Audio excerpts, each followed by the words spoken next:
बारिश, खून, खानदान। कावेरी देवी बुआ के करीब जाकर खड़ी हो गई।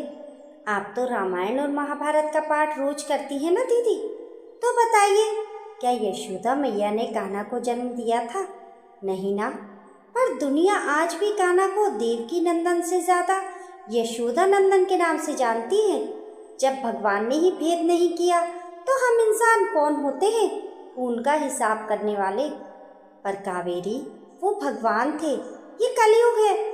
बुआ ने तर्क देने की कोशिश की। आईने में अपना अक्स देखते हुए सिमरन ने अपने बालों में एक आखिरी पिन लगाई और एक गहरी सांस ली। आज उसका प्रोजेक्ट हेड के रूप में प्रमोशन हुआ था। ये दिन उसके लिए बहुत बड़ा था, लेकिन उसके मन के किसी कोने में एक अजीब सी घबराहट भी थी। वे जानती थी कि ऑफिस में उसकी फाइलें जितनी भारी थी, घर पर रिश्तों की उम्मीदें उससे कहीं ज़्यादा भारी थी। सिमरन की शादी को 7 साल हो चुके थे। उसके पति आशुतोष एक समझदार और सुलझे हुए इंसान थे। दोनों ने लव मैरिज की थी, लेकिन परिवार की रजामंदी के साथ। सिमरन की सास कावेरी देवी शहर के एक पुराने और रसूखदार परिवार की मुखिया थी। वे नियमों की पक्की थी। सुबह की पूजा से लेकर रात के खाने तक हर चीज का एक वक्त मुकर्रर था। शुरुआत में सिमरन को इस अनुशासन में ढलने में वक्त लगा, लेकिन धीरे धीरे उसने घर और ऑफिस के बीच एक संतुलन बना लिया था। सिमरन सीढ़ियां उतरकर नीचे आई। डाइनिंग टेबल पर कावेरी देवी और आशुतोष पहले से बैठे थे। गुड मॉर्निंग माँ जी। सिमरन ने झुककर पैर छुए। जीती रहो बहू, आज तुम्हारा बड़ा दिन है ना, दही चीनी खाकर निकलना।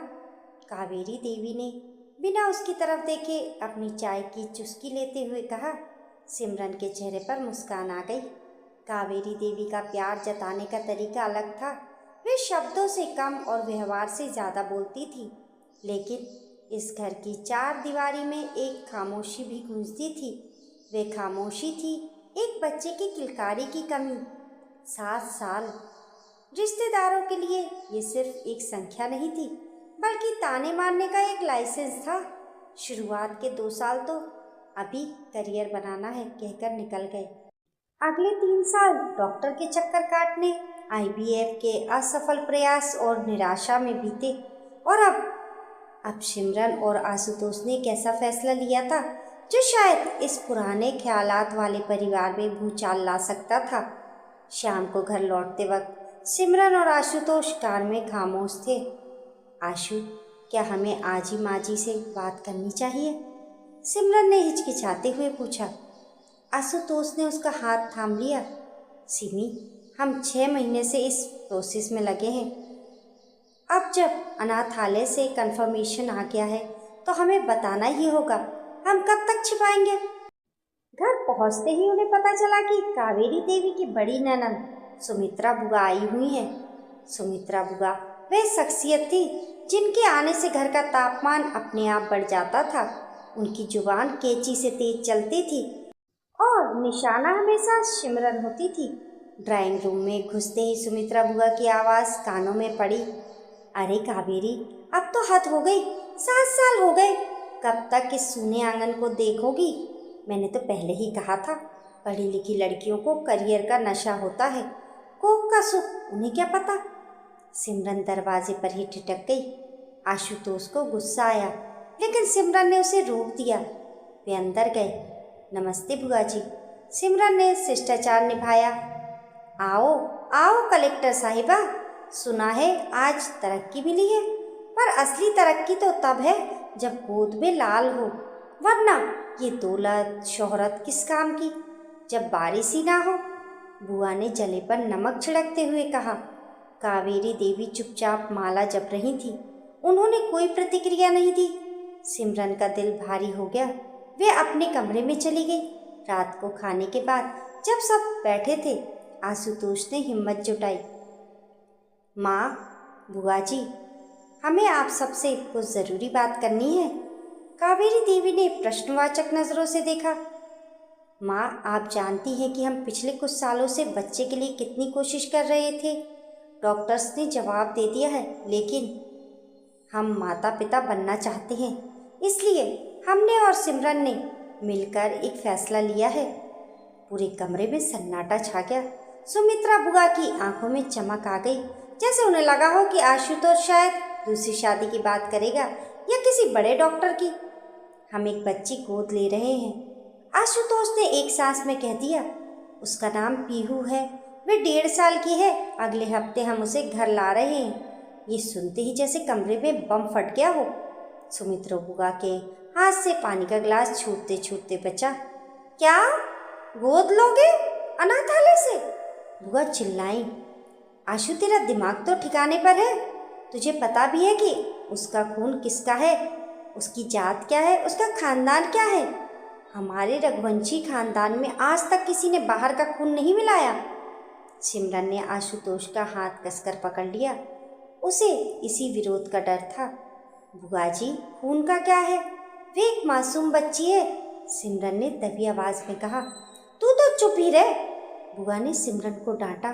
तुझ में कमी है इसलिए तू ये रास्ता निकाल रही है, पर हम अपने कुल का नाश नहीं होने देंगे। कावेरी, तू कुछ बोलती क्यों नहीं? तेरा बेटा इतना बड़ा अनर्थ करने जा रहा है और तू मौन व्रत धारण किए बैठी है।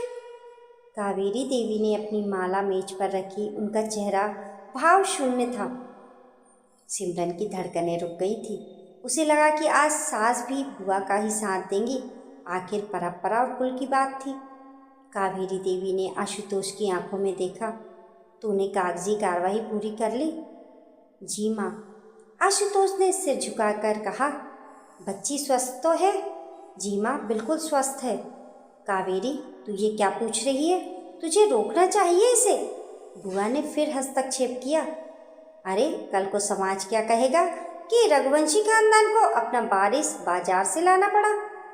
अरे, अगर इस औरत से बच्चा नहीं हो रहा तो आशु की दूसरी शादी करवा दे, अभी भी वक्त है। ये शब्द सिमरन के सीने में तीर की तरह चुभे। उसकी आंखों से आंसू बह निकले। दूसरी शादी?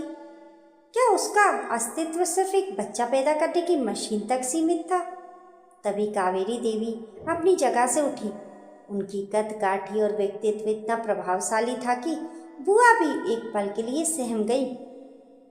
दीदी, कावेरी देवी की आवाज़ शांत थी, लेकिन उसमें चट्टान जैसी मजबूती थी।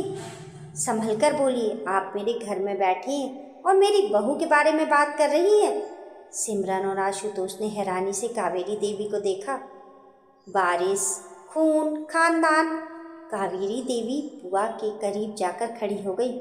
आप तो रामायण और महाभारत का पाठ रोज करती है ना दीदी, तो बताइए, क्या यशोदा मैया ने कान्हा को जन्म दिया था? नहीं ना, पर दुनिया आज भी कान्हा को देवकी नंदन से ज़्यादा यशोदा नंदन के नाम से जानती है। जब भगवान ने ही भेद नहीं किया तो हम इंसान कौन होते हैं उनका हिसाब लगाने वाले? पर कावेरी, वो भगवान थे, ये कलयुग है। बुआ ने तर्क देने की कोशिश की।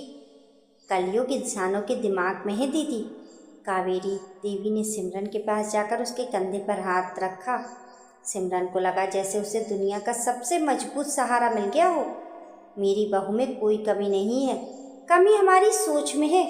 अगर भगवान ने इसे जन्म देने का माध्यम नहीं बनाया तो क्या हुआ? इसे एक अनाथ बच्ची को जीवन देने का माध्यम तो बना दिया। ये तो और भी पुण्य का काम है। और रही बात दूसरी शादी की, कावेरी देवी की आंखों में अंगारे थे। तो खबरदार जो दोबारा मेरे बेटे बहू के सामने ये शब्द भी निकाला। सिमरन, मेरी बहू बाद में है, पहले इस घर की बेटी है और बेटी बदली नहीं जाती। सिमरन अब से सक रही थी, लेकिन ये आंसू दुख के नहीं बल्कि राहत और सम्मान के थे। पर समाज? बुआ की आवाज़ अब धीमी पड़ गई थी। समाज? कावेरी देवी हंसी, एक व्यंग्यात्मक हंसी। जब सिमरन का मिसकैरेज हुआ था तब समाज आंसू पोंछने आया था। जब ये डिप्रेशन में थी तब समाज ने सहारा दिया था? नहीं, तब सिर्फ मेरा बेटा और मैं इसके साथ थे। तो आज जब खुशियाँ हमारे घर आ रही हैं तो समाज से पूछने की ज़रूरत क्या है? कावेरी देवी ने आशुतोष की तरफ मुड़कर कहा, जाओ तैयारी करो, अगले हफ्ते मेरी पोती आएगी, घर में हवन होगा, पूरे धूमधाम से स्वागत होगा। मैं देखना चाहती हूँ कि कौन मेरे फैसले पर उंगली उठाता है। उस रात घर का माहौल बदल गया। जो तनाव सालों से जमा था वे कावेरी देवी के एक फैसले ने धो दिया था। हफ्ते भर बाद जब सिमरन और आशुतोष नन्ही पीहू को लेकर घर आए तो घर फूलों से सजा था। प्रवेश द्वार पर कावेरी देवी आरती की थाली लेकर खड़ी थी। वही बुआ जी जो कल तक विरोध कर रही थी अब कोने में मुंह फुलाए बैठी थी, लेकिन कावेरी देवी के डर से कुछ बोल नहीं पा रही थी। सिमरन गोद में पीहू को लिए हुए कार से उतरी। बच्ची नई जगह और भीड़ देखकर सहम गई और रोने लगी। सिमरन उसे चुप कराने की कोशिश कर रही थी, लेकिन वे चुप नहीं हो रही थी। कावेरी देवी आगे बढ़ी। उन्होंने आरती की थाली आशुतोष को थमाई और पीहू को अपनी गोद में ले लिया। अरे अरे मेरी गुड़िया रानी, दादी के पास आओगी? आश्चर्य रूप से कावेरी देवी की गोद में जाते ही पीहू चुप हो गई और उनकी माला के मोतियों से खेलने लगी। देखो, खून नहीं पहचानता पर रूह पहचानती है, कावेरी देवी ने मुस्कुराते हुए कहा। इसने अपनी दादी को चुन लिया है। शाम को घर पर एक छोटी सी पार्टी रखी गई थी। पास पड़ोस की औरतें और रिश्तेदार आए हुए थे। कानाफूसी का दौर जारी था। गोद ली हुई है, पता नहीं कैसी निकलेगी। बेचारी कावेरी, अपना खून तो अपना ही होता है। सिमरन ने पीहू को एक सुंदर सी गुलाबी फ्रॉक पहनाई थी। वे उसे लेकर मेहमानों के बीच आई। कुछ औरतों ने नाक मुंह सिकोड़ी। मिसेस खन्ना जो पड़ोस में रहती थी ने कावेरी देवी से धीरे से कहा, कावेरी, बच्ची तो प्यारी है पर देखो ना, रंग थोड़ा सांवला है। तुम्हारे परिवार में तो सब गोरे हैं, अलग ही दिखेगी ये तो। सिमरन का दिल बैठ गया। उसे लगा कि अब उसे जवाब देना होगा, लेकिन उससे पहले ही कावेरी देवी की आवाज़ गूंजी, मिसेस खन्ना। कावेरी देवी ने पीहू को गोद में उठाकर सबके सामने खड़ा कर दिया। रंग रूप तो धूप छांव है, बदलता रहता है, पर संस्कार और नसीब यह इंसान खुद गढ़ता है। ये बच्ची सांवली है या गोरी, इससे मुझे फर्क नहीं पड़ता। फर्क इससे पड़ता है कि ये अब रघुवंशी है। और सुन लीजिए आप सब, उन्होंने पूरे हॉल में नज़र घुमाई, आज के बाद अगर किसी ने मेरी पोती के रंग रूप या उसके जन्म को लेकर कोई भी टिप्पणी की तो समझ लीजिएगा कि उसने सीधे मुझसे बेर मोल लिया है। ये बच्ची इस घर का भविष्य है और इसे वही प्यार और हक मिलेगा जो एक सगे वारिस को मिलता है, बल्कि उससे ज़्यादा, क्योंकि इसे हमने दिल से चुना है, मजबूरी में नहीं। सन्नाटा छा गया। मिसेस खन्ना की बोलती बंद हो गई। सिमरन ने अपनी सास को देखा। वे औरत जो कल तक परंपराओं की बेड़ियों में जकड़ी नजर आ रही थी, आज परंपराओं से ऊपर उठकर मानवता की मिसाल बन गई थी। पार्टी के बाद जब सब चले गए, सिमरन कावेरी देवी के कमरे में दूध का गिलास लेकर गई। कावेरी देवी पीहू को सुला रही थी। पीहू उनकी साड़ी का पल्लू मुट्ठी में नीचे सो रही थी। माँ जी, सिमरन ने धीरे से कहा। कावेरी देवी ने इशारे से उसे पास बुलाया। बैठो। सिमरन बिस्तर के किनारे बैठ गई। थैंक यू माँ जी, आज आपने जो किया।